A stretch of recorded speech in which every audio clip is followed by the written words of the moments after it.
So, welcome to the Adventures in Learning podcast. You all are in for such a treat today.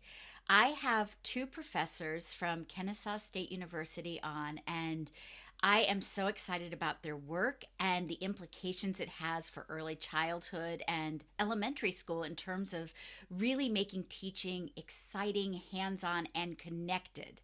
And so, I want you to welcome to the show Douglas Bell and Raynice Jean-Ségur. Did I get that right? You did. Perfect. Be perfect. Thank you. So I met Raynice at the SICA conference in Atlanta, and I was so impressed. They were doing a workshop about going global in early childhood. And as soon as I heard them, I was like, you have got to be on the show. And so I was hoping maybe you all can start by setting the stage and telling people a little bit about the paper and its implications. And then I want to dive deep into how we can bring these to life. Sure. Doug and I worked together in the Bagwell College of Education and our birth through kindergarten program, which we started, was it 2011, Doug, maybe? I, that sounds right. So we started our program, and we've always been a part of looking at birth to kindergarten from a larger aspect as well as the microscopic aspect, if you will. And we realized there's a whole bunch about early learning through an international perspective. And so what we decided was we wanted to do some research and some information about looking at the global aspect of early learning. And we actually have a course in our program that focuses on global learning. I think we're one of the few people in the country that has that course. And from that course, Dr. Bell, Dr. Kim, and myself developed an article because, of course, there wasn't anything that we found that would be reflective of what we wanted to teach in that course. And so that was the beginning of the article. And Doug, you want to add anything to that? Sure. Yeah. When we first started the birth through kindergarten program, the university, one of its major tenets was global education. And so it was really a nice alignment to explore the global aspects of early learning with, combining it with what the university's mission and purpose was.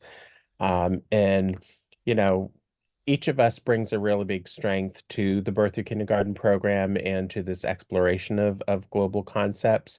And the article itself got started because Raynice and I were at a state level conference at Gacy, and we were working a table, and we decided to just pull out our laptops and start writing the research in between meeting with people. And then, of course, because sustainability is such a big has a big role in global education, we of course roped in Dr. Yang Hee Kim pretty quickly because she's strong in that area. But it was really a nice way for us to find out what's going on everywhere and what is it that we need to help our children become global citizens. And that's really what we started the exploration with. So let's start with the idea of global citizens. Um, if somebody's not familiar with that term, what does that mean, and what are we envisioning when we're talking about, you know, basically birth to kindergarten? How are they global citizens? What does that look like? You could start that one off, Doug. I was going to say, I'll grab that one. Um, so when we think of the term global citizen, we're really looking at us as individuals being part of the bigger whole. And when you think about the whole purpose of early learning, our whole goal is to learn to live together, love each other, and learn together without eating each other. So that's really what a global citizen is. But it's more than just behaving, for lack of a better term, in a community, but really seeing that my community expands beyond the community that I see. And that's what a global citizen is. It's the ability to work with, interconnect with, provide resources for, get resources from um, everyone around the world as one world to make it a better place for everyone to be.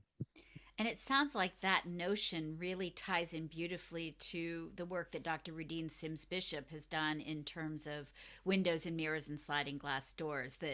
That's where sort of the multicultural picture books pair beautifully with what you all are doing as well.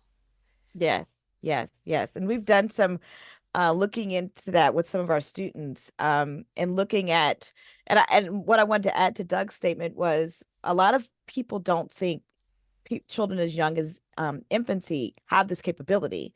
But when we think about a baby, they're always looking at the world and looking how they feel in, how they are part of this world. And as teachers and as educators, it's our role to help them see themselves as a part of that world, but also see others' worlds, and see how they fit into that whole schema of things. And so, yes, it does fit nicely with the windows, mirrors, and sliding glass doors framework as well. Well, and I noticed that you all have sort of six different frameworks that go within being a global citizen. And I'm wondering, should we just take it down and go through each one of them and talk about their importance and maybe talk about some practical connections for a teacher? Because I'm all in. I 100% believe that we've got to do a better job of preparing children to live in the world together.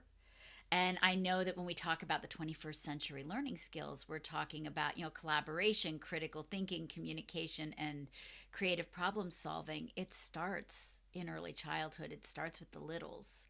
So let's talk about how we go from there to, from the start to there. Yeah, sure. So it, this has actually been around for a while, these six components. They just really haven't been packaged in a way that was really cohesive. Some work by Hanvey, some work by Brown, and some work by Anderson all kind of fed into this. And when we think about the components of global education and what global education is, it always talked to older people. So it was really aimed towards people in high school and middle school and those kinds of things. And Raynice and he and I really kind of thought about, well, we have a role to play too, because we're building these global citizens as teachers of very young children and care teachers of infants and toddlers. And so we kind of took each of those components and broke it down to what would this look like in the early learning environment.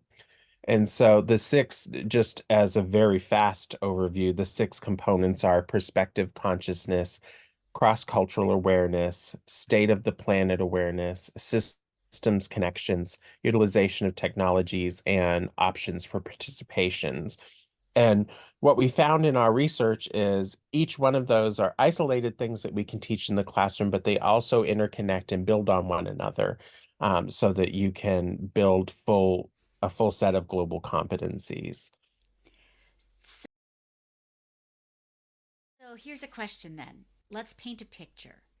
If I'm in an early childhood center, what would this look like? What would a day look like that was really focused in on connecting these tenets for global education? So, what we did is we kind of looked at both activities and strategies. How can we integrate these principle or these components throughout the day of just living life with young children in an early learning environment, but also what can we very intentionally teach? What activities and experiences can we design to foster these concepts? And so it's really what it looks like is it looks like really being thoughtful about how you live and learn together, just from the time the children get there till the time the children leave, and also being really, really thoughtful about learning experiences that are crafted so that the children will be able to do a little bit of a deeper dive and experience each of the components. So with perspective consciousness, which is really just knowing the views of other people, to put it in a very short and easy way to understand, being aware that other people have thoughts and ideas, um, we of course align it with diversity because people from different cultural backgrounds have different ideas. And so we point out, oh, maybe during the day while children are playing, look, Marcus decided to build his tower with smaller blocks, and Mary, you decided to build your tower with larger blocks. It's really nice that we think different ways. So that would just be an interaction that would happen during the day, but it's not a planned activity. And then we also have planned activities like music and dance from another culture. So that we'll have maybe during song time, we'll have a song from Jeremy's home culture that he sings with his family at home, that kind of thing. Just to add to what Doug is mentioning too, I think it's really important for teachers. And what we did when Doug and I were doing this, Doug Young, he and I were doing this research, we actually had 3 articles to come from this, because one of the articles that we focus on is the philosophy of the teacher or the teacher candidate.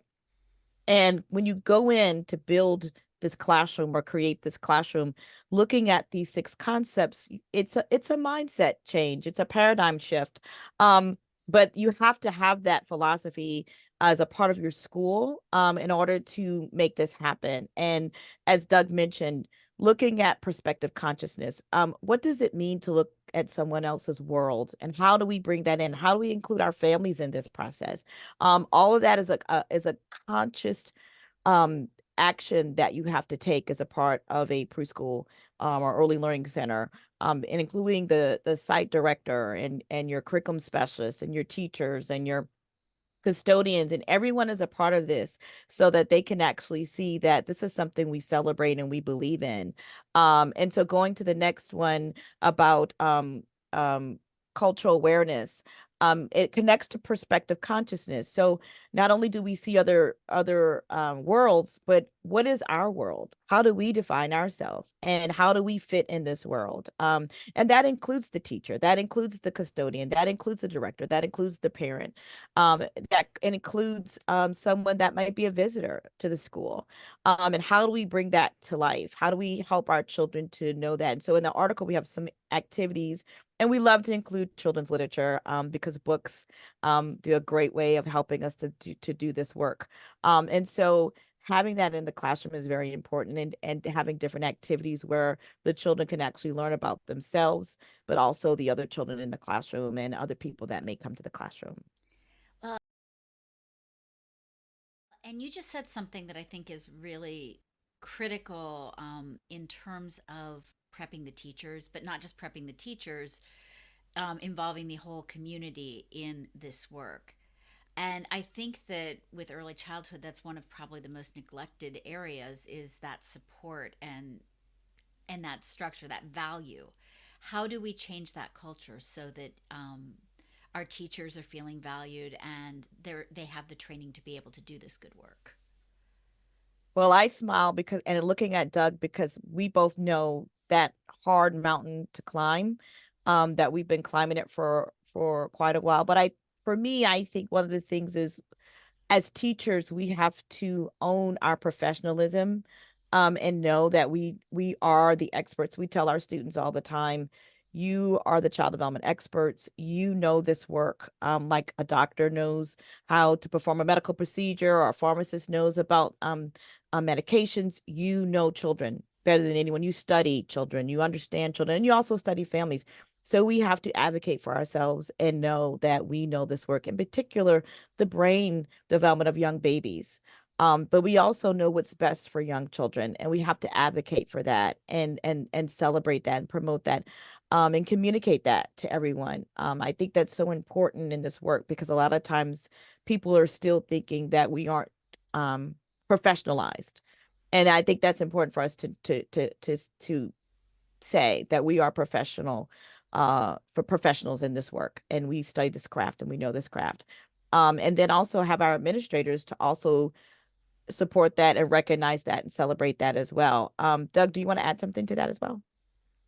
Yeah, I think so what we found is when we talk about these concepts with our teacher candidates, they are very, very attuned to it. They understand the importance, they understand the value, they're pretty quick to come up with experiences that would support each of the components. Those are some of the assignments that they do in the teacher prep program. Um, but then they go out into the community and they find resistance. And I think that that's where the challenge comes, because we're trying to build global citizens in our young children, because we're just in a different place now. With the technology that we have at our fingertips, we no longer just talk to the people on our street. We talk to people all over the world.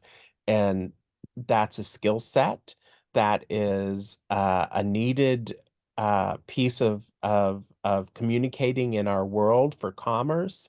There are a lot of benefits to our children growing up being able to do that. And so our candidates are really surprised, teachers are really surprised at the resistance they meet from people who aren't in education or maybe who are on the outside looking in, wondering what in the world you all are doing and what do you mean you're going to teach 3-year-olds how to take care of the planet, or to see the one another's perspective.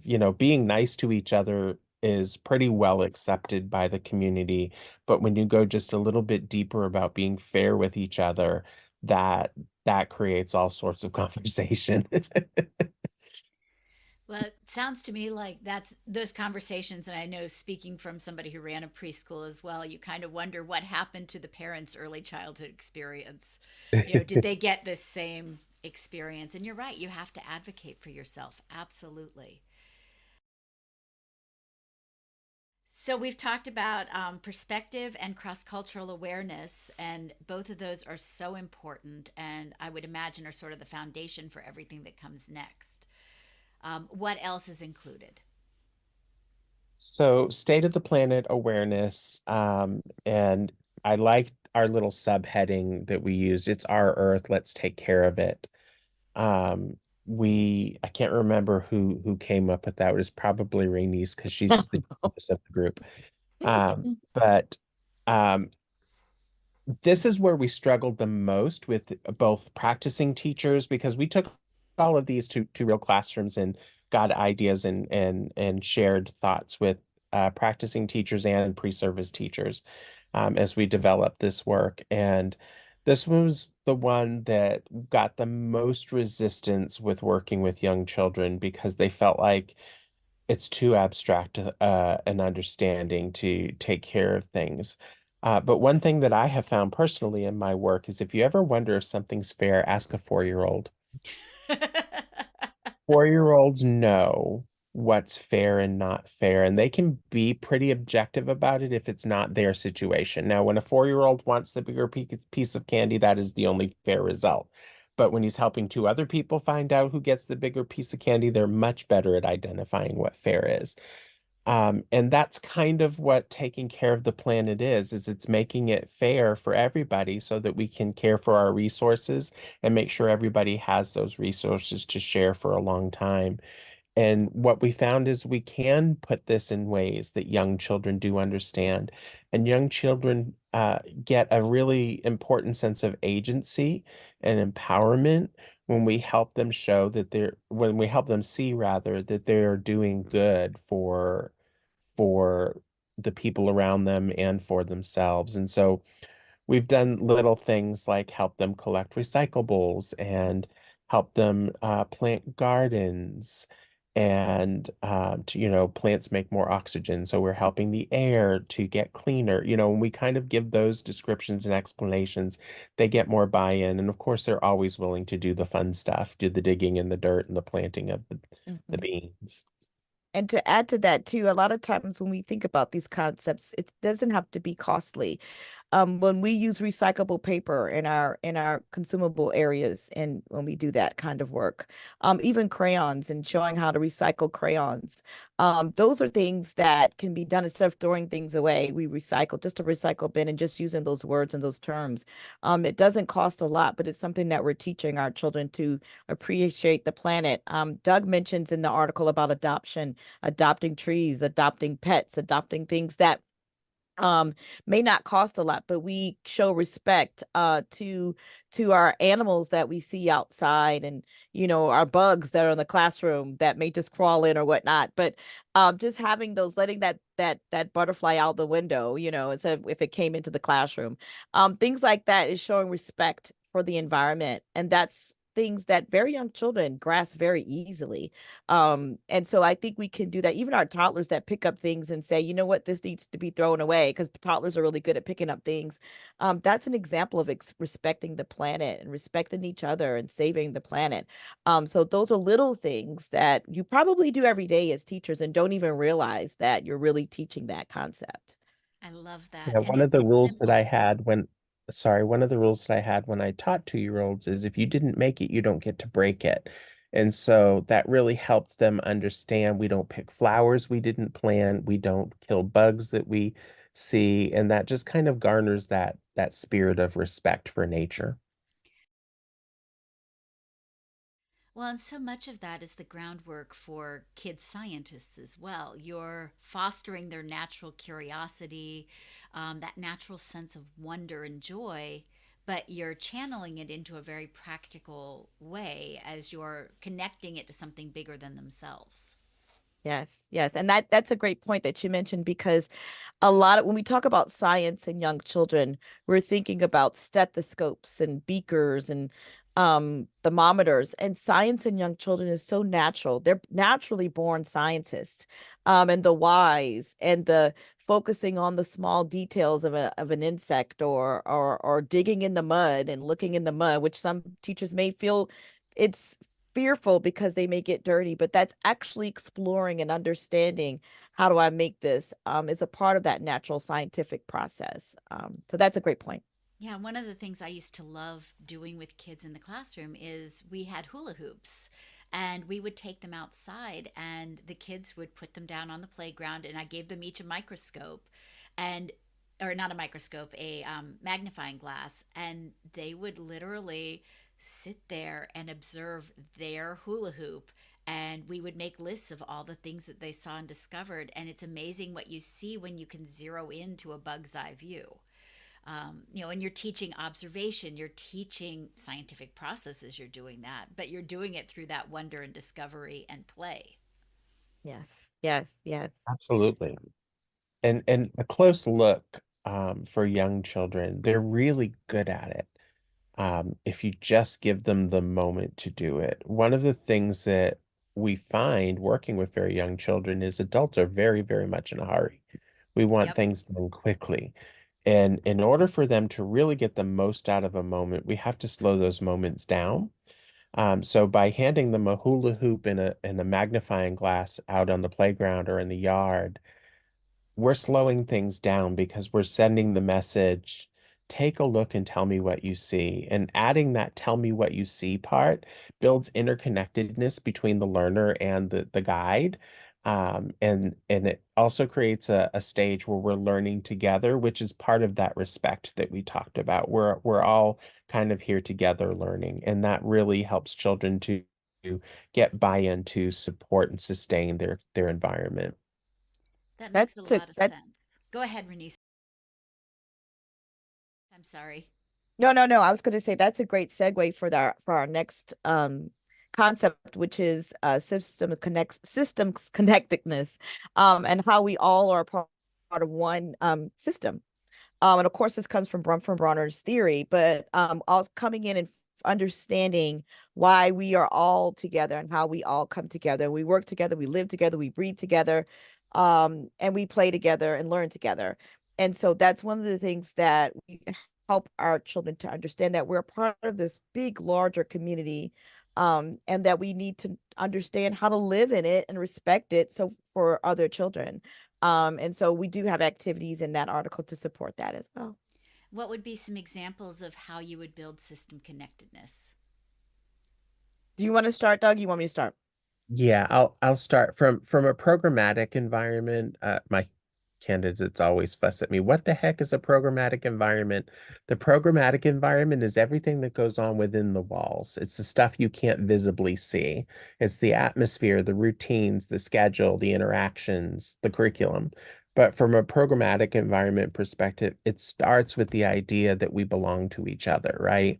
And so when you sit down on a carpet with 4-year-olds and you say, okay, look next to you and make sure your friend has space and make sure you have space, you're building that system connectedness and you're building that that belonging to each other idea.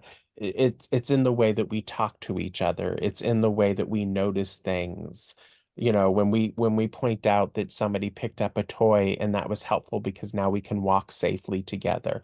We're building this idea that we're not an island in ourselves and we're not all alone here. And that creates a place where we can ask for help when we need it and we can offer help when it's needed. And that kind of makes the world go in a smoother way. I have found resistance to this too by outsiders looking in, because, we're in the United States and we're an independent society and we want our children to be independent. But we definitely know that systems work better when they're interconnected and there's a strong bond between the people in the system. Yeah, and I'm glad you mentioned that, Doug, because that was one of the things I wanted to share, that it is a cultural concept that we found, that believing that we work interconnectedly is a cultural concept, especially when you come from an independent culture where you stress independence. And as a culture, we do that. I mean, when babies are first born, we put them in independent cribs, whereas some cultures they're immediately with the parent for a long period of time. And we stress, when will they be living on their own, or when will they be able to sit up and walk? So we stress independence. And that's a good thing. We know developmentally we need to do those things, but also teaching that interdependence and realizing that we need each other and we are stronger when we work together. And teaching those language words of help, thank you, no, yes, all those words to help our young children to understand AI. Those words help to get that interconnection language together. Teaching those things are very important. Doug is very humble because he always does these wonderful songs that build interconnections with our adult learners. And you would be surprised to see how they respond and build that community. But he always does these wonderful songs about building community, wellness songs, and it helps. And I say that's a great thing to do with our children in school. Music is a great way of doing that and making that connection. Yeah, Absolutely. and Do we get an example, Doug? well, I will sing the Sorry, one. Doug. The one that we mentioned in the article is the "We Wish You Well" song, which I did not write. Becky Bailey wrote it as part of her conscious discipline approach. But it goes, "We wish you well, we wish you well, all through the day today. We wish you well." And what we do is we have our children who are in the class sing that to the children who are absent, so that we're sharing love to people that aren't even in our presence. We have their pictures, but it shows that we belong to one another. And it really, this particular component takes that cultural competency component where we know we're alike and we're different and we respect that, and it kind of takes it up a notch to not only are we alike and different, but we can connect with each other over the ways that we're alike, and we can respect each other over the ways that we're different. We can still show care and belonging to each other. I love that. And you hit on the music as well. I know that music was such a central part of my day as an early childhood educator. And I'm sure for many of the teachers listening, it is as well. We have our songs for cleanup, we have our songs for circle time, all of the things that we use to motivate to go from one thing to the next. And I like the idea of infusing that sense of connectedness and thoughtfulness into what we're singing and doing as well. I learned a long time ago as a teacher trainer. We used to do these really long, drawn out get to know you activities where they all introduced themselves and told three things about themselves, and which were all wonderful, but it took up half my teaching time. So what I learned really quick, working with young adults in the college, is if I just make them sing and dance together at the very beginning of every session, they let their guard down and they share with each other for the rest of the day. So that's what we do now. Oh, that's awesome. I love it. So, technology is the next component. And I imagine that one is fairly controversial in terms of do we or don't we use technology in the early childhood setting? I think we cannot not use it. Sorry for the double negatives, but it's here. It's here to stay. I think as teachers, we have to figure out how do we use it appropriately and engage our children in an appropriate manner with that. It would be wrong to say that they can't see and utilize technology because it's surrounded in their environment.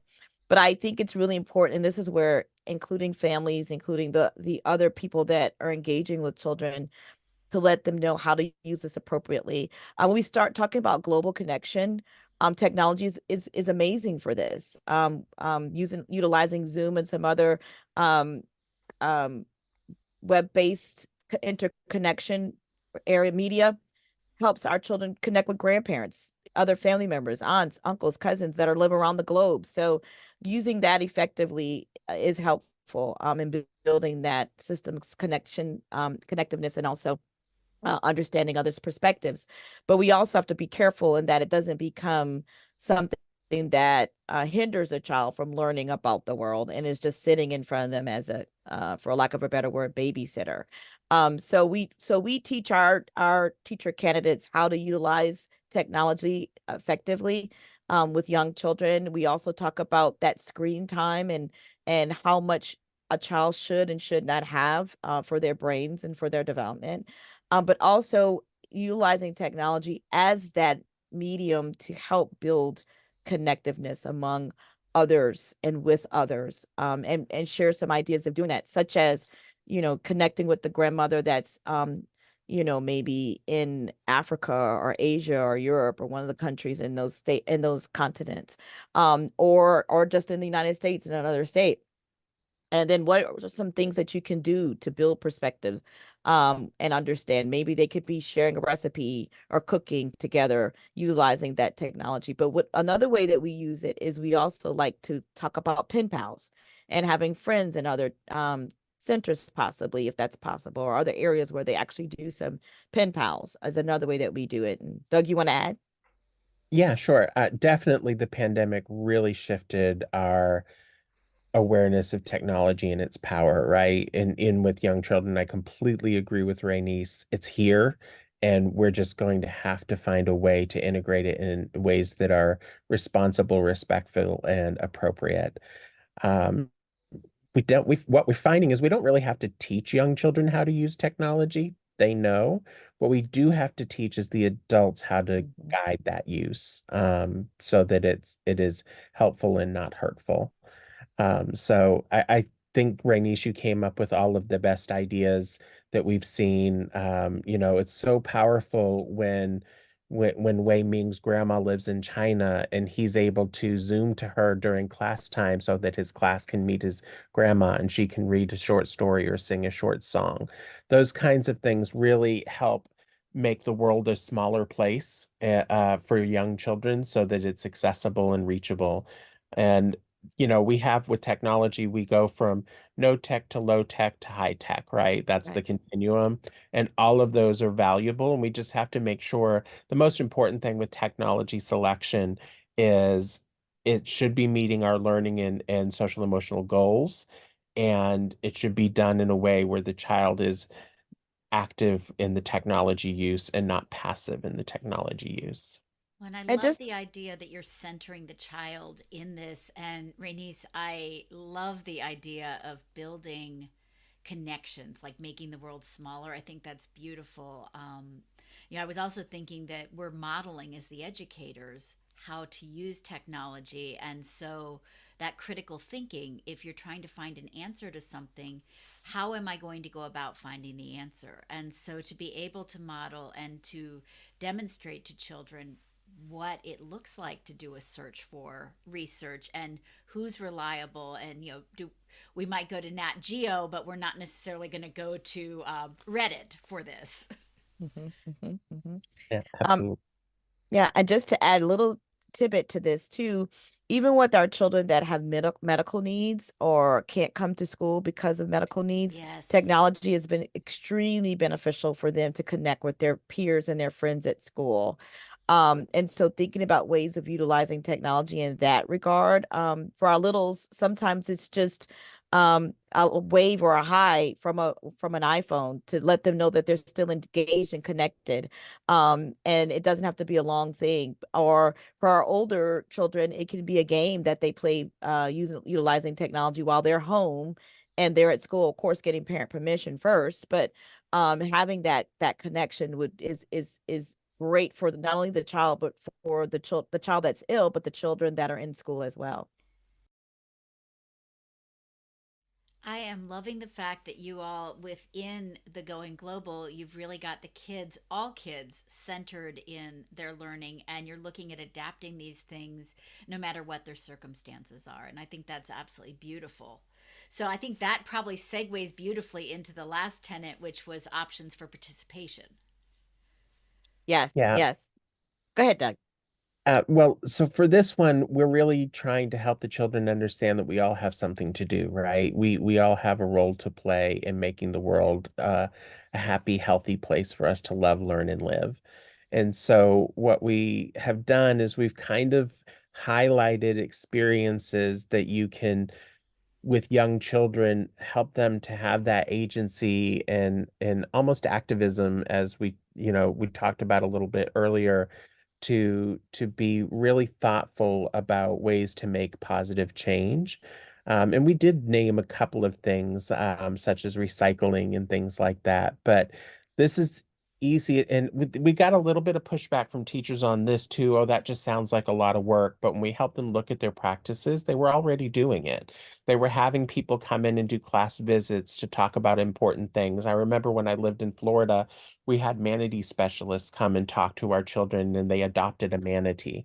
And then every week, I think it was every month, they wrote a letter to the manatee and sent it off to the manatee caregiver. And we were very blessed that that manatee caregiver would write a letter back telling us how our manatee was doing, because that was really beyond the scope of the program, right? They were just raising money. But they made it where it was a meaningful experience for my 2 to 5 year olds. And having field trips to go see how places are and what things that we can do to help.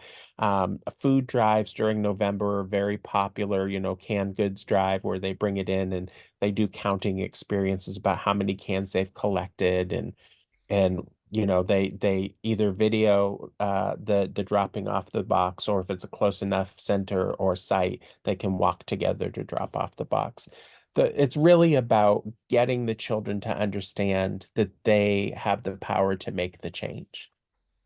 Yeah, and I think one of the things, going back to your beginning question about what does the classroom look like, or what does this look like, I think one of the things that I would recommend is, when you think about the six concepts that we developed, it's not to change what you're currently doing, but to get started from that is to do an inventory of what you're already doing and see how it matches to those six concepts. And as Doug mentioned, you probably are going to find you have a big laundry list of things you're already doing, and that our article will just maybe give you some additional ideas, or maybe verify what you're already doing, so that you say, I'm committed to this, I'm going to do this, not just for our center, but for the children, because um it's what's best for them. We feel that they are part of the bigger world that we live in, and that they are hopefully going to be global citizens, where they actually learn and grow and work together. And you're already doing this concept, so when you have that staff meeting, or when you have that conversation with families, or when you're thinking about that curriculum, make that list of what you're already doing with that, and say, you know what, I'm going to be a part of this. I've seen centers where not necessarily our six principal concepts, but they have some sort of statement at the beginning of their center saying, these are the things that we believe in, and that our children believe in, and our families believe in. And you may go back to that and see how that matches, and looking at becoming a global citizen, or enhances what we're already doing. Because I think that's the big thing, is having that commitment and being a part of that, and finding that peace. And you don't have to do everything all at once. If you're doing one major project and it continues, that's great. And then it may go into something else. So there are different ways of looking at it, but just really being a part of this, and participating is a great way of looking at that. I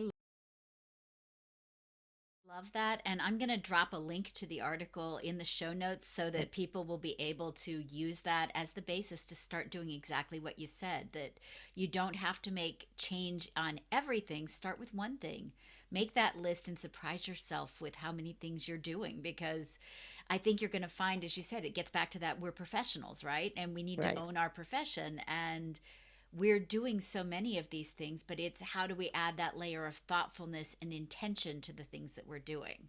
So I love that. I'm going to shift gears now for a moment, and I want to ask you guys a question that I like to ask all of my guests. Um, I can tell you have a passion for early childhood.